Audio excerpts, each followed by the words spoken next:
California is a state built on a promise, a gamble that it could exist on ground that refuses to sit still. And the bill for that gamble is now hundreds of years past due.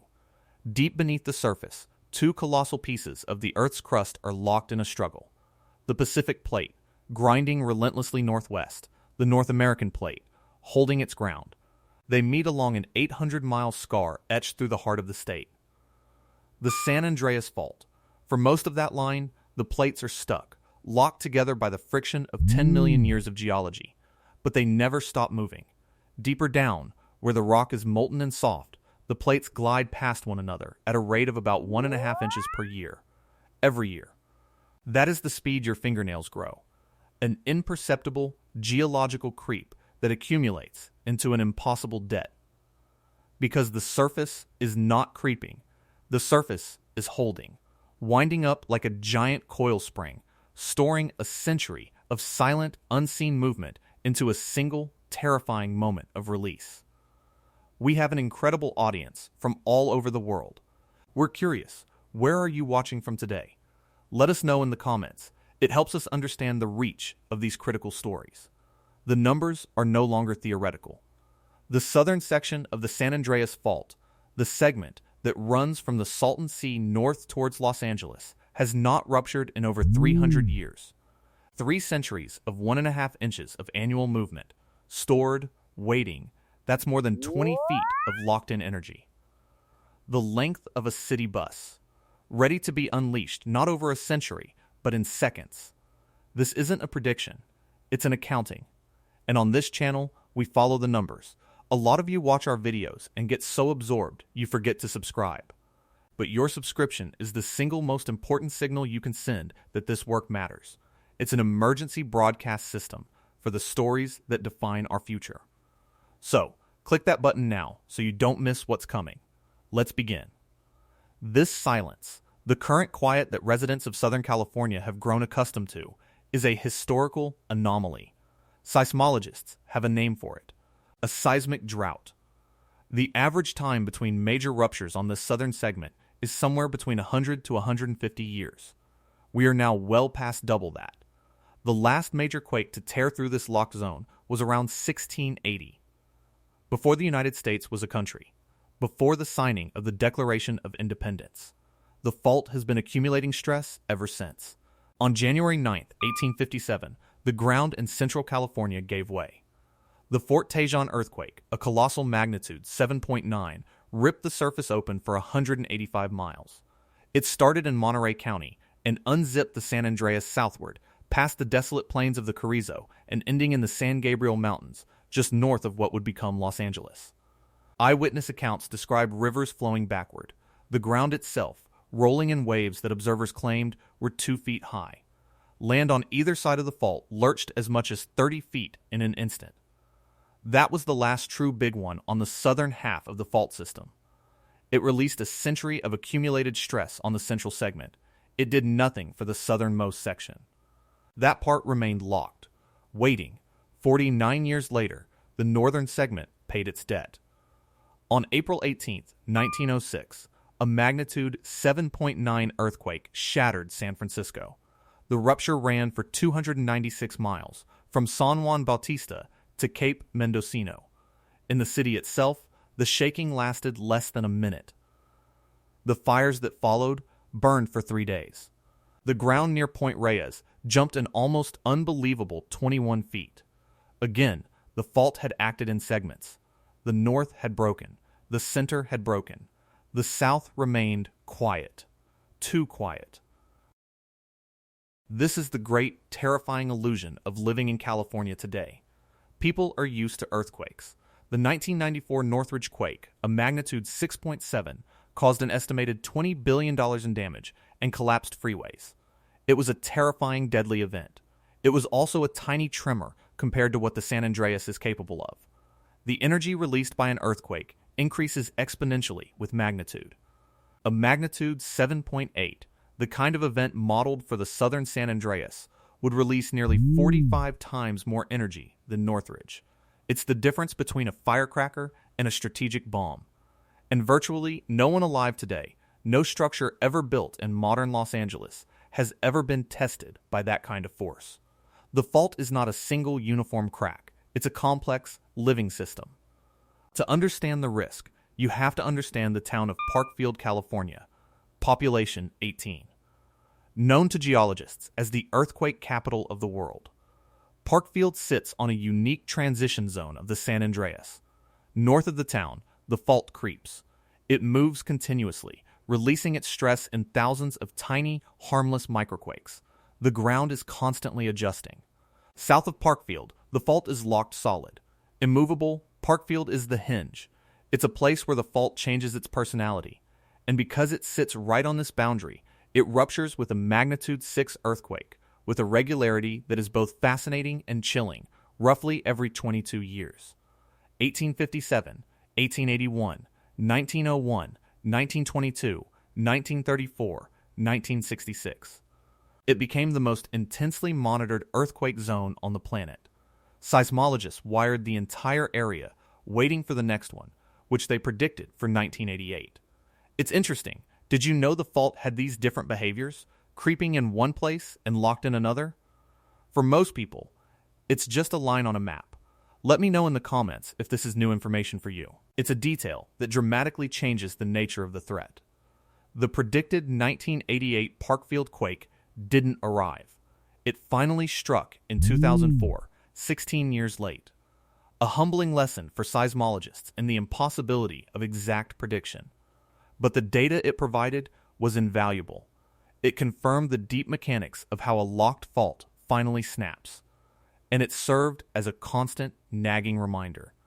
If this small, regular segment could be so unpredictable, what did that mean for the much larger, much more overdue section to the south? The part that hadn't snapped in 3 centuries. The single most dangerous stretch of ground in North America may lie beneath the shimmering, saline waters of the Salton Sea. This strange, accidental lake in the California desert sits directly atop the southernmost end of the San Andreas Fault. This is where the seismic drought is most profound. It was here, in 2006, that a geophysicist from Scripps Institution of Oceanography, Dr. Yuri Fialko, published a landmark study. Using satellite data and GPS measurements, he was able to prove what others had long suspected. The southern San Andreas wasn't creeping at all. It was completely, utterly locked. His models showed that it had accumulated enough strain, what he termed slip deficit, to produce a catastrophic rupture. At the time, he calculated the pent-up movement at between 20 and 26 feet. That was nearly 2 decades ago. The plates have not stopped moving since. The irony is that water, or the lack of it, may be the ultimate trigger. Recent paleoseismic research, published in the journal Nature, has uncovered a startling correlation.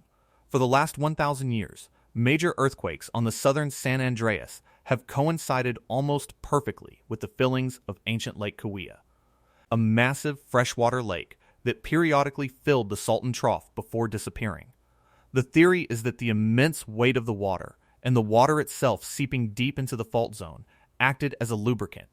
It reduced friction, nudged the fault past its breaking point, and triggered regular massive earthquakes. Today, Lake Cahuilla is gone. The much smaller Salton Sea is itself drying up. The fault is drier, under more friction, more clamped down than it has been in a millennium. This extended seismic drought may be a direct consequence. The lack of water isn't preventing the earthquake, it is merely delaying it, allowing more strain, more energy to build up, ensuring that when the snap finally comes, it will be that much more violent. The very thing that used to trigger the release valve is now gone, leaving the pressure to build to unprecedented levels. This is the kind of information that changes how you see the world. If you believe this knowledge is important, and you have friends or family who live in seismically active areas, do them a favor. Hit the like button to help this video reach more people, and share it with them directly. It's about awareness, not fear. When the rupture does come, it will not be an equal opportunity disaster.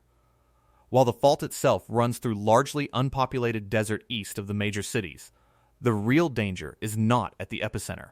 It's 50 miles away. It's in Los Angeles. The Los Angeles basin is a geological death trap.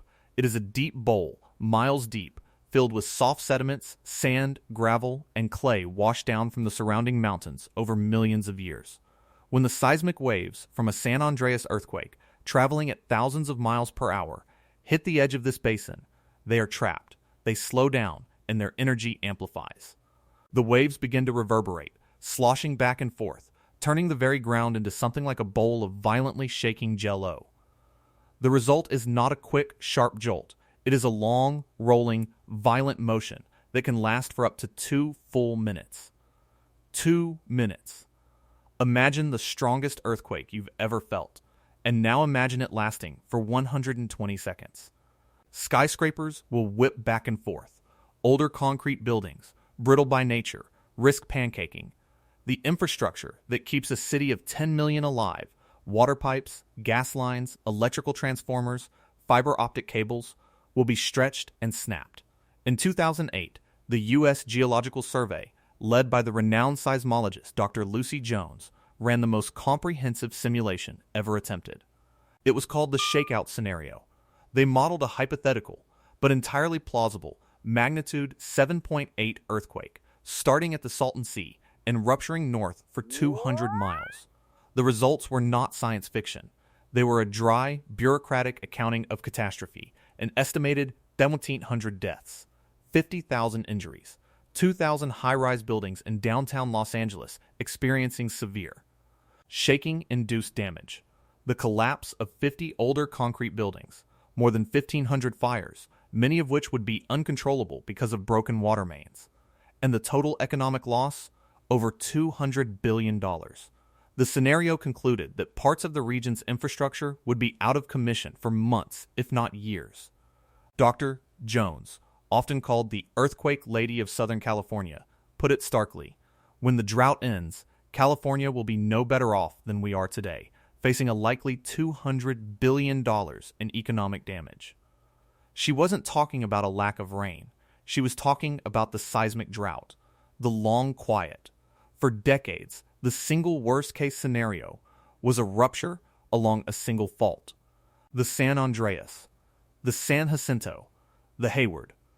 But the 2015 Third Uniform California Earthquake Rupture Forecast, or USURF-3, introduced a terrifying new reality. Earthquakes don't always stay in their lane. The models confirmed that a rupture can start on one fault and jump to another, like a zipper coming off its track and catching on a different one. The total energy released becomes the sum of all the broken segments, creating a cascade failure that exponentially increases the magnitude. And the place where this is most likely to happen is a narrow mountain pass northeast of Los Angeles. Cajon Pass. The pass is a critical choke point. It's where Interstate 15, the main artery connecting Southern California to Las Vegas and the rest of the country, snakes through the mountains. It's also the place where the San Andreas Fault system comes dangerously close to another major, an extremely active fault line, the San Jacinto. They run nearly parallel here, separated by just a few miles. For geologists, this intersection has always been a point of extreme concern. Then, in June of 2026, a study published in the Journal of Geophysical Research changed everything. A team of scientists led by geophysicist Dr. Lillian M.L. Burkard created a 4-dimensional computer model analyzing 1,000 years of seismic data. Their findings were unequivocal. The tectonic stress at the junction of the San Andreas and San Jacinto faults, right at Cajon Pass, has reached its highest level in the past 1,000 years. Highest in a millennium. I know I've asked before, and I don't want to sound like a broken record, but it's genuinely that important. If you've watched this far, you see the level of detail we go into. You understand this isn't just surface-level content. Subscribing is free for you, but it's what keeps our team digging, researching, and producing these deep dives. So, if you're still with us, please hit that subscribe button. It makes a world of difference. The 2026 study revealed something more. The Cajon Pass acts as what the researchers called an earthquake gate. It can either act as a barrier, stopping a rupture on the San Andreas from spreading further, or, under the right stress conditions, the conditions we are in right now, it can act as a bridge that allows a rupture to jump between faults, triggering a simultaneous through-going break across both the San Andreas and the San Jacinto systems. This isn't just a bigger earthquake, it's a different kind of catastrophe altogether. One whose total magnitude would dwarf the already devastating shakeout scenario. As Dr. Burkhardt stated, the region may be capable of a large through-going rupture involving both fault systems. This is the knowledge that keeps seismologists up at night. It's why, in 2016, Dr. Thomas Hillman Jordan, then the director of the Southern California Earthquake Center, stood up at the National Earthquake Conference and delivered a message stripped of all scientific caution. He spoke not to his peers, but to the public. He said the springs on the San Andreas system have been wound very, very tight. And then he delivered the line that echoed through newspapers around the world. The southern San Andreas Fault, in particular, looks like it's locked, loaded, and ready to roll. This wasn't hyperbole. It was a statement of fact from one of the most respected seismologists on Earth. It was an admission that the period of quiet study was over. The data was in. The math was done. The energy stored was quantifiable. The only remaining question was not if, but when. The popular misconception, fed by disaster movies, is that California will one day crack off and fall into the Pacific Ocean. That's a geological impossibility. The San Andreas is a transform fault, which means the plates slide horizontally past one another. Los Angeles is not sinking. It is very slowly moving northwest. In a few million years, it will be a suburb of San Francisco. But surviving the journey is the immediate problem. The challenge is that there is no solution. We cannot stop the plates from moving. We cannot lubricate the fault to release its stress harmlessly. We cannot predict the day or the hour of the snap. The only thing science can offer is probability. The UCERF3 model gives a 7% likelihood of a magnitude 8.0 or larger earthquake hitting California in the next 30 years. That might sound low, but if your doctor told you that you had a 7% chance of a catastrophic, life-ending heart attack in the next month, you would change your life. You would not treat it as a theoretical risk. For California, changing its life means retrofitting thousands of vulnerable buildings. It means hardening its water and energy infrastructure. It means having personal disaster plans, earthquake kits, and a deep cultural understanding that the ground beneath your feet is not solid. It is a place of temporary stability. The final irony is the silence itself. This extended seismic drought has created a false sense of security. Decades have passed without a truly catastrophic, city-destroying earthquake.